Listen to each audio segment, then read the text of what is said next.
حضرت ابو بکر صدیق رضی اللہ تعالیٰ عنہ کے زمانے میں ایک خاتون ہے، وہ یمن جانا چاہتی ہے، یمن جانا چاہتی ہے۔ اس نے ایک چٹھی بھیجی ابو بکر صدیق کے نام پر کہ مجھے صحیح سلامت یمن جانے تک کا راستہ دے دیا جائے، یہ مسلمانوں سے مجھے ڈر لگ رہا ہے۔ یہودی عورت ہے۔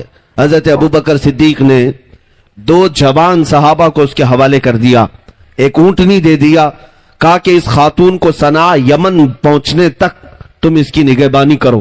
یہ 2 جوان تھے، وہ عورت کے ساتھ ہو گئے۔ عورت کہتی مجھے ڈر لگنے لگا کہ یہ مسلمان ہیں، پتہ نہیں کیا کر دیں گے میرے ساتھ، اور راستے میں مجھے پکڑ کر مار دیں یا کیا ہو جائے گا۔ عام طور پر جو لوگوں کا ذہن بنا ہوا تھا، یہودی خاتون یہ کہتی رہی، اور یہ دونوں نوجوانوں نے اسے اونٹ پر سوار کیا، مدینے سے یمن کے راستے تک چل پڑے۔ جب بیچ میں کوئی چوکی آتی، چیکنگ پوائنٹ آتا، تو وہاں پر بھی صحابہ ہوا کرتے، وہ پوچھتے کون ہے اوپر اور تم کس طرف جا رہے ہو؟ یہ دونوں نوجوان صحابی کہتے ہم خلیفہ رسول ابو بکر صدیق کے ساتھ کے حکم پر آئے ہیں، اور اوپر ایک خاتون ہے جو ملک یمن جانا چاہتی ہے۔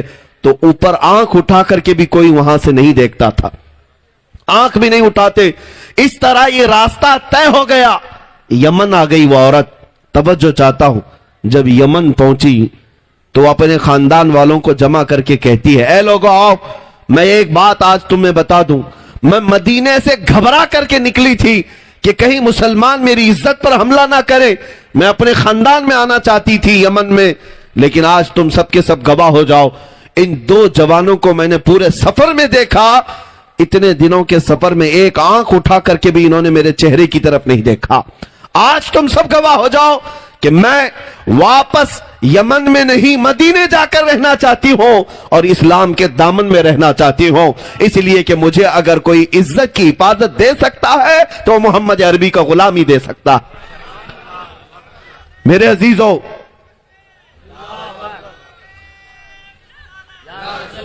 دنیا کو آج بھی یہ بتانے کی ضرورت ہے کہ تم عورتوں کی عزت پر ڈاکہ ڈالنے والی قوم میں سے نہیں، بلکہ محمد عربی کے غلام ہیں جو ہر عورت کو بہن سمجھ کر اس کی عزت کی حفاظت کرتے ہیں۔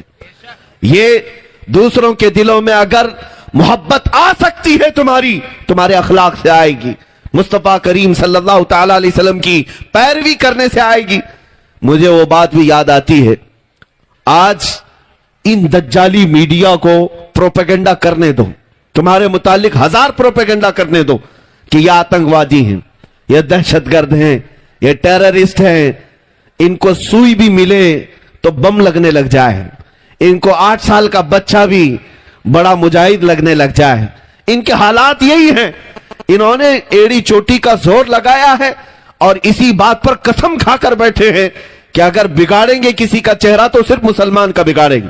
ان کو 1000 کوششیں کرنے دو، لیکن اے مسلمانوں، اخلاق و کردار تو تمہارے ہاتھوں میں ہے، محبت کے طریقے اور سلیقے تمہارے ہاتھوں میں۔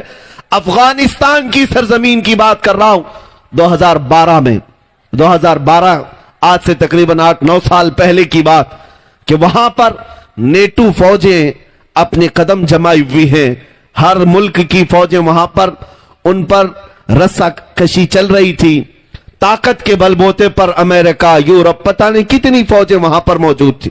ایک ایسا انسیڈنٹ، ایک ایسا واقعہ پیش آیا، ایک خاتون رپورٹر ہے، وہ امریکہ کی رہنے والی، جو رپورٹنگ کرنے کے لیے افغانستان کے میدان میں گئی تھی کہ حالات دیکھیں۔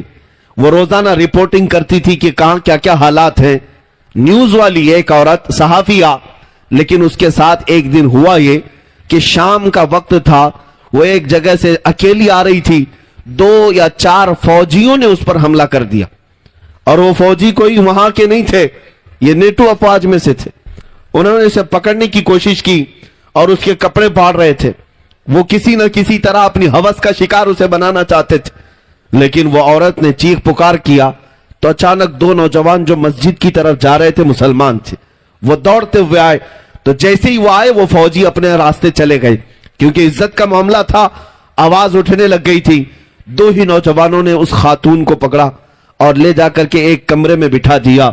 وہ چہرے والے تھے، ٹوپی والے تھے، نماز کے لیے جا رہے تھے۔ اب یہ خاتون لکھتی ہے کہ ہمارے فوجی جو حملہ کیے تھے تھوڑی دیر کے لیے مجھے کشمکش تھی، لیکن اس سے زیادہ ڈر تو یہ افغانی مسلمانوں سے تھا مجھے.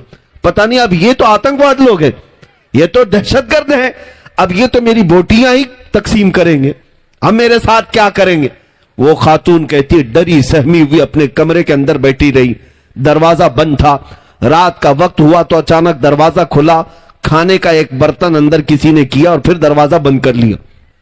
میں نے کھانا کھا لیا، تھوڑی دیر کے بعد پھر دروازہ کھلا، عورتوں کے زنانہ لباس کسی نے اندر کیے اور پھر دروازہ بند کر لیا. میں نے نہیں دیکھا کون آ رہا ہے کون جا رہا ہے. کھانا بھی آیا، کپڑے بھی آئے، میں اسی کمرے میں کھانا بھی کھائی، کپڑے بھی پہنے. دوسرا دن آیا، برابر وقت پر دروازہ تھوڑا کھلتا اور کھانا آتا پھر بند ہو جاتا. یہی وہ دو نوجوان تھے جو ہر وقت کھانا پہنچا رہے تھے لیکن دروازہ کھول کر دیکھ نہیں رہے تھے. دوسرے دن شام کے وقت اس کے سفارت خانے سے، اس کے ملک کی ایمبیسی سے کچھ ذمہ دار لوگ آئے اور دروازہ کھول کر اس خاتون سے کہا ہم تمہارے ملک کی سفارت خانے سے آئے ہیں، کیا تمہارے ساتھ کوئی حادثہ ہوا؟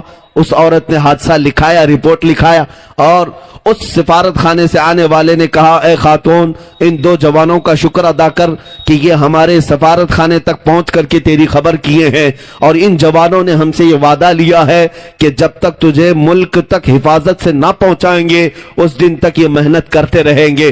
وہ خاتون کہتی ہے میں ان جوانوں کو نہ جانتی تھی نہ پہچانتی تھی، نہ ان سے میرا کوئی رشتہ تھا نہ کوئی ناتا تھا، لیکن انہوں نے میری عزت کی حفاظت کی. یہاں تک کہ وہ خاتون اپنے ملک پہنچی اور اس کے بعد اس نے اخبار میں ایک آرٹیکل لکھا تھا، آج سے 8-9 سال پہلے کی بات کر رہا ہوں. وہ عورت کہتی ہے بچپن سے میرے دماغ میں یہ ڈالا گیا تھا کہ مسلمان وحشی ہوتا ہے، مسلمان آتنک کی طرف بڑھتا ہے، مسلمان عورتوں کی عزت پر حملہ کرتا ہے. لیکن اے لوگوں یہ دنیا جھوٹ بولتی ہے، یہ میڈیا پروپیگنڈا کرتی ہے. میں خود صحافیہ ہوں، میں خود رپورٹر ہوں، میں نے افغان کی سرزمین پر دیکھا ہے حملہ کرنے والے کوئی اور تھے، حفاظت کرنے والے تو محمد کے غلام تھے صلی اللہ تعالی علیہ وسلم.